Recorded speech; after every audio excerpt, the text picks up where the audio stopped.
А сега е вистинско време за нашите гости. Првата гостинка веќе ја пречека мојата колешка Ирена. Нејзина гостинка е поетесата Милена Силјановска. Добро утро за Милена. Добро утро и за Ирена. Веќе одбројуваме. Уште неколку дена неделата од преминот кон старата, од старата кон новата и верувам дека возбудата и кај вас е присутна, Милена, така, нели? Да, секако, особено затоа што ете така ја крунисав оваа година со едно дело, кој што е мој прв роман, па сигурно ќе ја памтам поубаво оваа 2023 што беше Мошна нежна кон мене. Значи од поезија преминуваме веќе кон проза, така? Да. Можеме да очекуваме во иднина и многу повеќе вакви дела, нели? И јас се надевам се додека не држи тоа чувство на инспирација, се надевам дека ќе има дело. Посакувам да биде така. Повелете со разговорот. Сузе, благодарам за убавата најава. Добро утро, почитувани. Ете, како што кажа наша Сузе, ова утро наша и ваша утринска гостинка е Милена Силјановска, поетеса, а поводот за незиното гостување овде кај нас во утринската програма е незиниот дебютантски роман, насловен како Ронлива. Еве, ова е романот кој што ја имаше својата промоција веќе на 20 декември, во 18 часот беше промоцијата во Филхармонија бар. А вие, почитувани гледачи, бидете заедно со нас, следете го овој разговор, бидејќи двајца гледачи ќе вклучиме директно овде во програмата, во емисијата во живо и ќе бидете добитници на овој преубав роман од нашата денешна гостинка Милена. Милена, добро утро, официјално еве вака.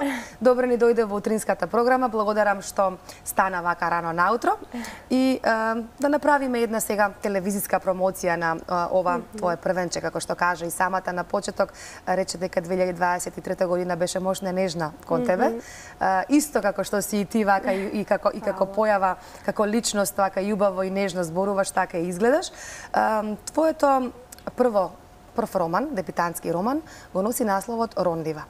Ајде да започнеме прво со името. Што значи Ронлива? На што асоцира? Зошто токму вакво име? Првен ви благодарам што ме поканивте и ви благодарам за се што направивте, бидејќи ви учествувавте во овој пат до каде што стигнав и се надевам дека и натаму ќе го одиме заедно.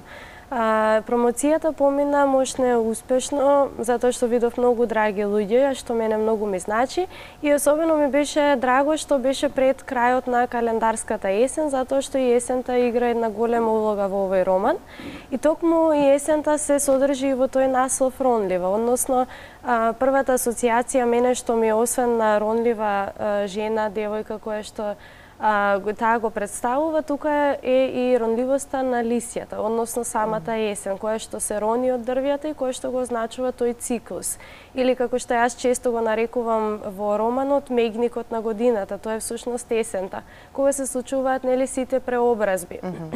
Затоа што во тој момент во есента дури и водата добива една своја друга улога, нели вода, прва асоциација на вода не е на пример морето или реката, но во есента таа доаѓа од дождовите и самите тие символики, таа игра голема улога во романот и асоцира на таа нели ронливост, кршливост, но особено ми е интересен и тој и таа игра на зборови, нели ронлива и ранлива, но исто така тука е и сонлива. Меѓутоа значењето е да, друго, и по звучност ми исто така и блиско до сонлива, бидејќи во голема мера се содржат моите сонови, кои што се, мислам, вистина мои сонови, според мојот дневник кој што го водам и во кој што ги запишувам.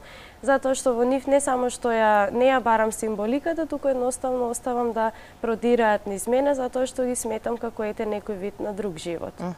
Тоа е што се однесува до насловот на книгата.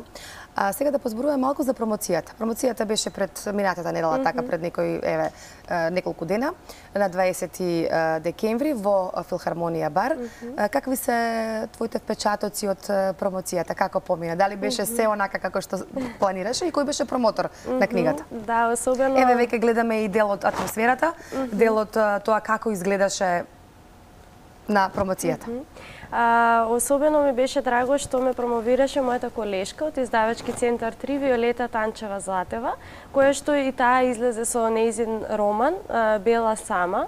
Виолета исто така ми е блиска пријателка, мислам заедно, не само што сме заедно во канцеларија, туку станавме и заедно и сопатнички во животот и ми е многу блиска и ми беше важно промоторот да ме познава мене лично, затоа што станува збор за едно многу интимно дело, или барем јас така го доживувам, затоа што чувствено се внесов максимално во него и затоа ми требаше некој кој што многу добро ги познава моите чувства.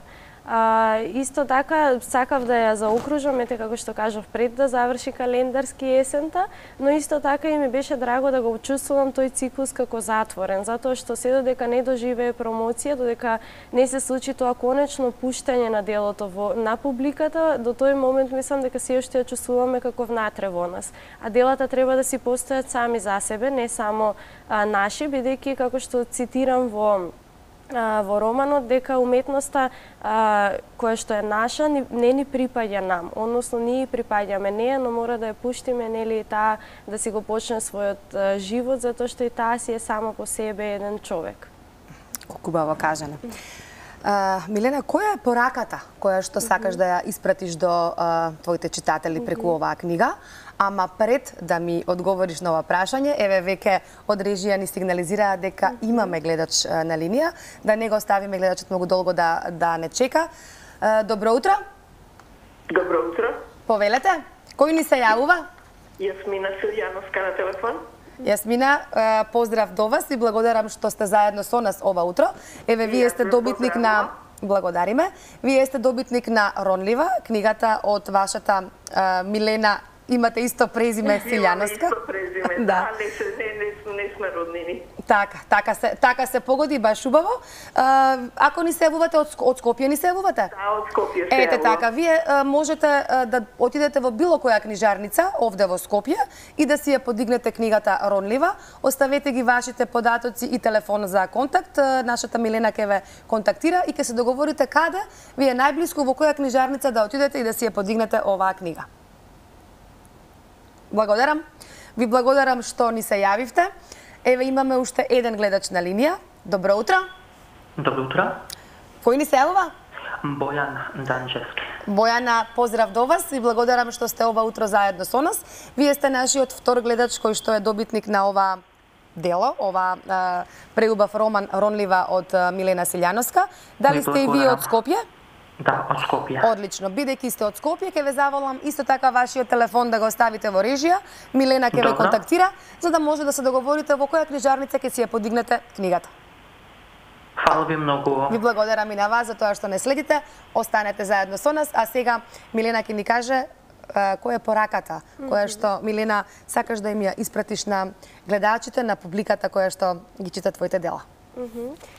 Можам да кажам дека на почеток, нели, кога почнав да ја пишувам книгата, немав никаква на ум порака или што сакам јас со тоа да кажам, туку оставив само да ме води, нели, секојдневието.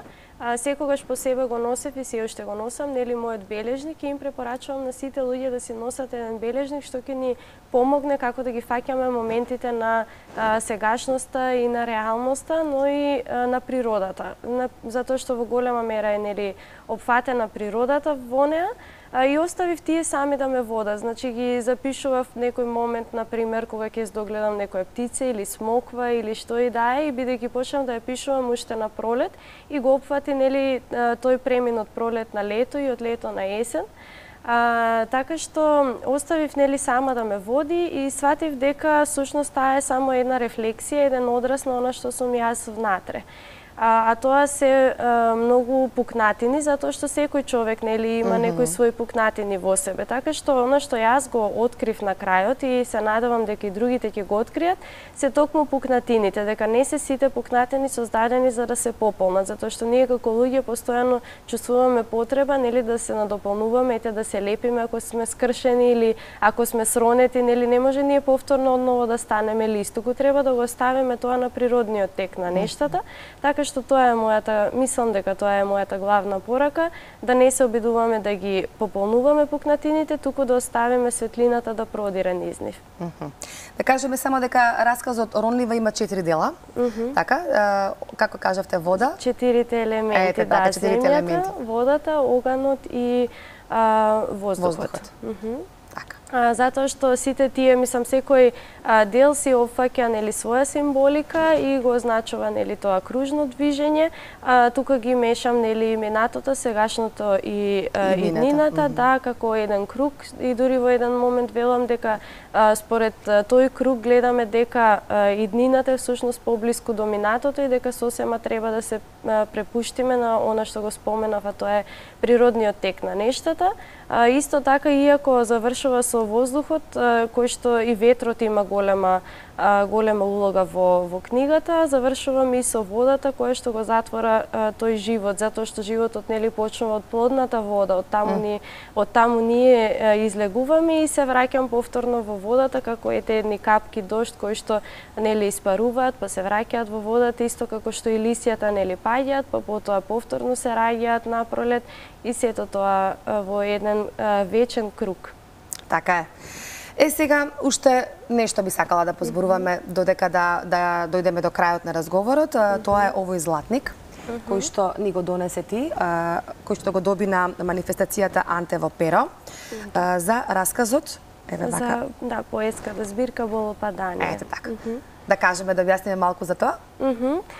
Сакам да изразам, зашто не знам дали имав прилика вака јавно да изразам благодарност до семејството Поповски и до исто така и до целата жири комисија, затоа што ова за мене е еден голем поттик, зашто јас воопшто не ни очекував кога ја пратив збирката, немав никакви очекувања и беше големо изненадување. Мислам дека уште го слушам срцето како ми затропа кога си го видов името на списокот на добитници и овој златник за мене има непроценлива вредност, или како што го споредив со алтаните на баба ми кој што ми ги даваше за среќа, бидејќи во збирката имам и вклучено една таква песна, да, и затоа што на тој начин овој златник за мене стана нели една звезда водилка или еден светилник кон каде треба јас да одам и дека сум на вистинскиот пат, затоа што не гледам некоја разлика помеѓу поезијата и помеѓу романот, дека сето тоа е едно многу чувство кое што сакам да го пренесам на оној кој што го чита, затоа што сметам дека технички секогаш може нели поинаку нешто да се изведе и колку и да се чувствував дека тие песни се несовршени и сепак ги пратив на конкурс, тоа им го препорачувам и на другите. Ако го внеле своето чувство, тогаш секогаш треба да одат напред кон тоа, затоа што очигледно е дека некој друг ќе го препознае. И многу ми е драго што тоа го препознаа и мислам дека тоа ми беше првиот момент во 2023 кога се почувствував дека таа е вистина моја година. Така е. Да е вистина твоја година, како што си кажа на почетокот на емисијата, бидејќи си уредник на книжарницата 3, ни доаѓаш и од таму. Ајде да најавиме накусо за наредната 2024 година. Имате ли можеби во најава промоција на некој роман и нешто интересно што би било за нашите гледачи? Еве вака некоја информација од прва рака. Се надевам дека и 2024 ќе биде исто толку плодна на домашната книжевна сцена, затоа што оваа година 2023 излегува многу домашни дела, за што јас многу се радувам. Почнувајќи уште со Папокот на светлината од Венко Андоновски, исто така излезе и 10-то издание на мојот маш од Румена Божаровска, потоа Елена Никодиновска, исто така одлична авторка, со свој деби роман излезе со Тишина, Наташа Сарџовска, сега имаше и таа промоција, исто филхармонија баш што се случи неодамна со Живот без сведоци, а еве ја очекуваме и на Виолета Танчева Златева, која што беше моја промоторка и како што ја кажав моја драга колешка, работи како лектор во 3. Таа ќе ја промовира веројатно во јануари, но ќе објавиме накнадно информации за тоа и исто така станува збор за еден многу содржаен роман за мајчинството и за некои универзални теми кои што ги засега секој човек, не само мајката, затоа што е пишувано од различна перспектива, на моменти од ќерката, на моменти од мајката, кои што се соочуваат со големи загуби, кои што ги дефинираат како личност. Исто така и Бигор Шарпланинецот од Ферит Мухик роман, исто така имаше пред 2 месеци промоција и тоа се надевам дека и во 2024 ќе продолжи сета оваа низа на домашни автори. Секако тука се и бестселерите, кои што ни е драго затоа што гледаме дека има интерес, а нам ни е најважно да им понудиме квалитетни преводи. Вчера излезе Крвава месечина, еден трилер од ЮНЕСБЕ, и очекуваме на почетокот на годината продолжение напред да се извади Кафето, една многу обожавана книга од нашите читатели, од Тошиказу Кавагучи, станува збор за магичен реализам, што мене ми е многу драг жанр. И исто така и многу нови наслови од популарната психологија. Габор Мате беше доста популарен во оваа година, па се надевам дека и ќе продолжиме да ги издаваме неговите книги и во следната. Но верувам дека има книги за сечи вкус, затоа што и нам ни е тоа целта да го погодиме секој читател право во срцето. Така е. Има Македонија читачка публика, мене ми е многу вака, навистина драго и кејф ми се полнат очите со солзи кога гледам вака млади и надежни луѓе, сигурно Суза и тебе исто, кои што прекрасно и говорат и пишуваат, навистина сте ни гордост на во оваа наша земја, дијаманти, можеме слободно да кажеме. Јас сум од самиот Благодарам уште еднаш за гостувањето. Суза, да, повели. На крај би сакала да ја прашам Милена предлог за книга за машки подарок. Што читаат мажите и што е актуелно во моментов, еве доколку сакаме, јас предпочитам и практикувам да подарувам книга, но да речеме кога би сакала да изберам вистински погодок за маж. Па јас претежно избирам книги според карактерот, затоа што нели различни сме без разлика дали сме жени или мажи, сите имаме различен вкус. Меѓутоа, ете, ако не сме, дали сме блиски или не сме блиски, кога подаруваме, нели е многу важно да му покажеме на другиот колку всушност го познаваме. Така што би оставила на вас вие да го одберете насловот, но во главно секогаш препорачувам книги за кои што со сигурност знаеме дека не би се сгрешиле. Например, Вистинскиот од Чандор Марај, еден одличен роман што пристигна од авторот на Свеките горат до крајот. Ако се работи за роман, тоа е мојата препорака, а од популарната психологија што го споменав Габор Мате, тоа е Митот за нормалното, што излезе последно од овој автор и мислам дека може да не научи како да се залечиме, затоа што некогаш мижиме токму она пред што ни е пред очи. Браво, Милена, секогаш подготвена да го дадеш вистинскиот одговор. Благодарам многу за гостувањето, среќни празници посакувам. И уште многу романи нека следуваат. Фала ви многу.